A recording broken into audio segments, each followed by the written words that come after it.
Good morning guys, welcome to miss fill the talents. तो आप ये देख रहे हैं कितने अच्छे कलर्स में ये प्ले डो आते हैं भाई। अगर इनको बच्चों को दोगे तो खाने की इच्छा तो करेगी, क्योंकि आइसक्रीम कलर के हैं, सबके हैं। एनीवेज, हमने बेस ले लिया है। हम बनाने जा रहे हैं महाकाल महादेव, देवों के देव महादेव, कालों के काल महाकाल। तो हमने सबसे पहले बेस वाइट रखा हुआ है। आप देख सकते हैं ये जो भी मैंने लिया, जिसके ऊपर वायर लपेट के आया हुआ था, ये वही चीज़ है। पता नहीं इसको क्या बोलेंगे, रील समझ लो आप। तो मैंने जब इसको हाथ में टेक्सचर इसका टच किया, मुझे बिलीव नहीं हो रहा था कि ये कितना वेटलेस होगा। और जैसे थर्माकोल होता है ना, उसको पिघला दिया, उस टाइप की कंसिस्टेंसी इसकी है। मुझे तो क्ले मैं एक्सपेक्ट करके बैठी हुई थी, बट क्ले भी नहीं है, नथिंग। मतलब इसका वेटलेस है। और मैंने हर जगह कोशिश की समझने की इसका वेट कितना है प्राइस के हिसाब से, पर जब ये मुझे मिला तो ये इतना वेटलेस था कि ये हवा में उड़ जाए अगर प्रॉब्लम हो तो जो सेंटर में जो गोला बना हुआ है, क्योंकि ये सारा कुछ प्लास्टिक शीट के, प्लास्टिक रोल के ऊपर है, तो आप जो भी कहें रोल कहें इसको। तो हमने इसको क्या किया हुआ है कि हमने सेंटर को छोड़ दिया है। सेंटर में वेट डालेंगे, क्योंकि थोड़ा सा वेट हमें देना पड़ेगा सेंटर ऑफ ग्रेविटी के लिए, जिससे कि हमारे भगवान हवा चले तो उड़ नहीं जाएं। तो इस वजह से मैंने थोड़ा सा इस तरीके से कुछ सफाई से करके मैंने जो है इसको कवर अप कर दिया है। जो कि मतलब हमारा जहाँ पे पानी डलता है, शिव जी जिसके बीच में स्टैंड होगा उनका। फिर ये मैंने एक पतला सा ये ले लिया है, जिसको मैं राउंड राउंड में इनके बाउंड्री टाइप के बनाऊंगी। बाउंड्री जो महाकाल शिवलिंग है, महाकाल ज्योतिर्लिंग है, उसमें बहुत ही डिज़ाइनर टाइप के हैं वो। और सबसे इम्पॉर्टेंट जो बात मैं बताना चाहूँगी महाकालेश्वर महाकाल की, जो कालों से परे यानी कि टाइम से परे और काल से परे यानी कि मृत्यु से परे, ये दोनों की जो दिशा होती है वो होती है दक्षिण की।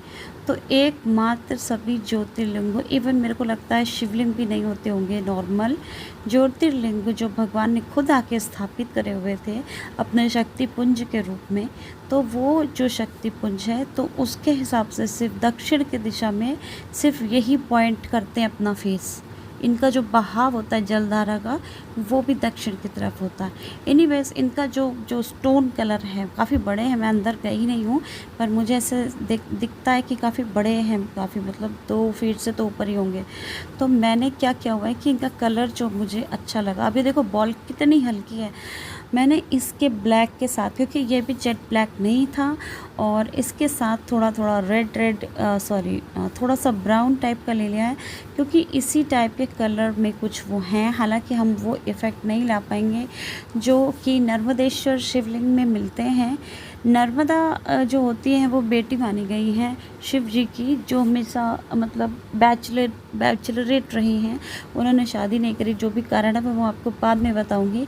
बट नर्मदा जी ने ये भगवान से वचन लिया था कि पिताश्री, आपको मेरे अराउंड मतलब जलधारा बना के क्रॉस करके जाना पड़ेगा। तो ओंकारेश्वर के पास अगर आप जाओगे तो वहाँ पे आपको नर्मदेश्वर शिवलिंग के शेप में पत्थर मिलेंगे, जिनमें इस तरीके की कुछ आकृतियाँ होती, कुछ में रेड से, येलो से, कोई दूसरा डिस्कलरेशन रहता है, उसमें कुछ चीज़ें, कुछ अंकित कुछ चीज़ें मिल जाती हैं। जैसे कि मैंने इसको नॉर्मल डिस्कलरेशन रखा, जब तक कि मैं सेटिस्फाइड नहीं हो गई, तो मैंने उसको कॉपी करने की कोशिश करी, क्योंकि जो हमारे ज्योतिर्लिंग महाकालेश्वर हैं उसमें ऐसा है। तो फिर हम त्रिपुंड की तरफ आगे बढ़ते हैं, और त्रिपुंड हम इसको थोड़ा सा वाइट वाले को ही थोड़ा सा लगा के हमें त्रिपुंड लगाना है। और ये थोड़ा सा फिक्स होते हैं। मुझे अभी फिर से देखना पड़ेगा कि इसकी कंसिस्टेंसी कैसी अजीब सी है, अभी I am not used to. और सच में जहाँ पे मुझे लगता है इसका थोड़ा वेट होना चाहिए, अपने आप वेट से दब जाना चाहिए, वहाँ पे नहीं होता। और कभी कभी अपने आप ही चिपक जाता है, और कभी कभी चिपक ही नहीं सकता है। ऐसा एक्चुअली बेसिकली ये सब प्लास्टिक है, डो वो कुछ नहीं है, ये इसमें प्लास्टिक के ही पार्टिकल्स हैं। तो त्रिपुंड थोड़ा बड़ा लग रहा था मुझे। और क्योंकि जो महाकालेश्वर है ना, वो महाकाल ज़्यादातर अपने श्रृंगार के लिए मतलब जाने जाते हैं। एक तो भस्म आरती के लिए जाने जाते हैं। देखो आप, एक भ्रांति है कि मुर्दों की हड्डियों का भस्म होता है। अगर होता भी तो कोई दिक्कत नहीं, क्योंकि वो महाकाल है, वो कालों के ही भगवान है। लेकिन जो गौ माता का जो डंग होता है, काऊ डंग होता है, उसके केक्स का जो यज्ञ होता है उसकी जो भस्म होती है, संडे आरती जो होती है, भस्म आरती, वो उसकी होती है। क्लैरिफाई करना चाहूँगी मैं, कभी हुई होगी तो मैं नहीं जानती, लेकिन सभी यही ऐसा ही मुझे समझ में आया जितना मैंने खोजा। और जब ये इन ज्योतिर्लिंग का है कि सबका है, मैंने लाइव देखा तो मैं अक्सर पहले लाइव देखती थी, बड़ा अजीब सा मुझे शांति महसूस होती थी।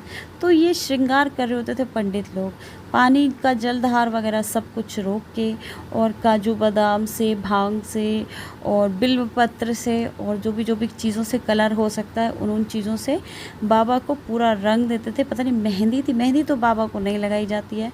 देखो मेहंदी, सिंदूर, हल्दी, कंकु जो कि सुहाग की निशानियां हैं वो नहीं लगाई जाती हैं बाबा को कभी भी।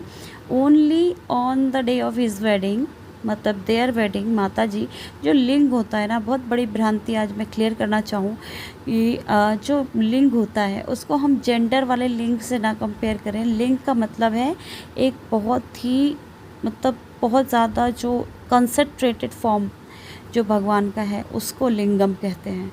और जो ज्योतिर्लिंग वो हैं जिनसे कहते हैं कि अजीब तरीके की प्रकाश या ऊर्जा का महसूस होता है, उसे हम ज्योतिर्लिंग कहते हैं। आप किसी भी ज्योतिर्लिंग के पास जाओगे, वहाँ एक ऊर्जा आपको महसूस होगी, एक कंपन, एक वाइब्रेशंस अलग से महसूस होंगे, जो भी भगवान को वास्तव में जाता है मिलने के लिए। वैसे तो कुछ अपराधी भी जाते हैं वहाँ पे अपनी मौत टालने के लिए, फांसी की सज़ा टालने के लिए, लेकिन महाकाल भगवान हैं, ईश्वर हैं, आप उनको अपने थोड़े से आने जाने से ना प्रसन्न कर सकते हो, ना अपने प्रारब्ध से बच सकते हो।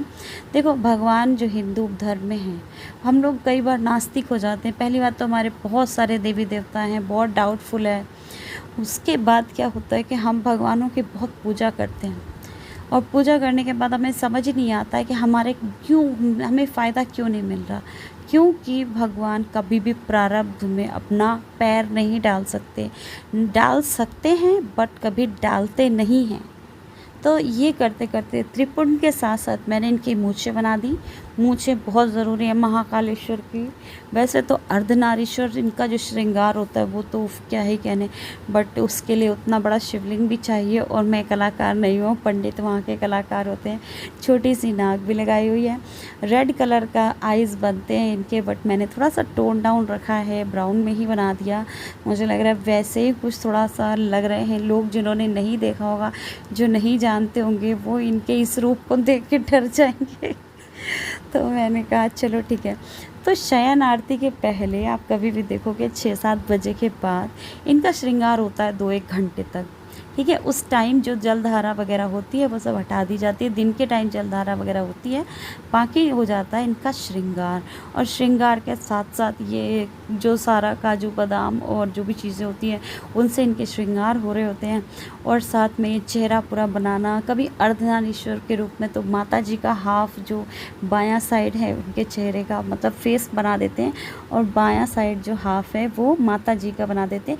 क्योंकि ऐसा माना जाता है कि शिवलिंग में माता और पिता, क्योंकि अर्धनारीश्वर हैं, दोनों का एक साथ ही वास होता है।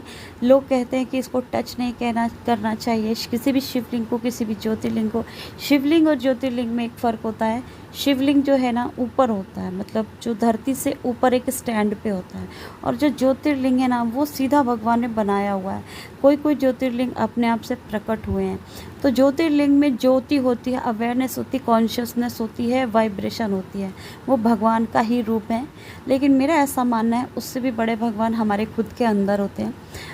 मैं जब भी बहुत परेशान हो जाती हूँ तो हमेशा भगवान का नाम लेती हूँ, और मुझे ऐसे लगता है कि भगवान सिद्ध है मेरे को, इनका विशेष कृपा है एक तरीके से मेरे ऊपर, भगवान शिव की। पहले मुझे बहुत डर लगता था इनसे सच में, और अब मुझे ऐसा लगता है इनके जैसा शांत स्वरूप किसका होगा।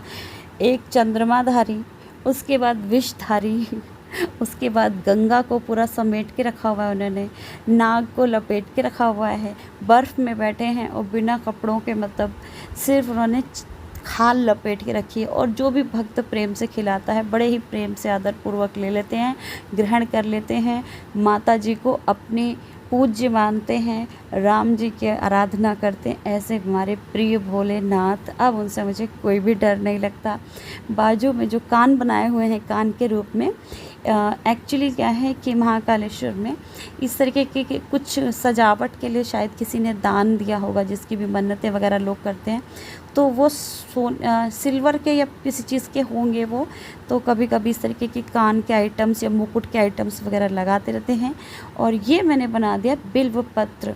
कहते हैं ना, भगवान को सिर्फ एक बिल्व पत्र चढ़ा दिया जो 3 दल का होता है, यानी कि ब्रह्मा विष्णु महेश, जैसे त्रिपुंडधारी ब्रह्मा विष्णु महेश, और 3 चीज़ों से हमेशा हमेशा इस चीज़ को मतलब महत्व दिया जाता है। तो ये अखंड रहना चाहिए, खंडित नहीं होना चाहिए। नेचुरली हो सकता है, कीड़ा लग सकता है, कोई बात नहीं, कीड़ा लगते हैं, मेरे यहाँ भी बिल्वपत्र का पेड़ है।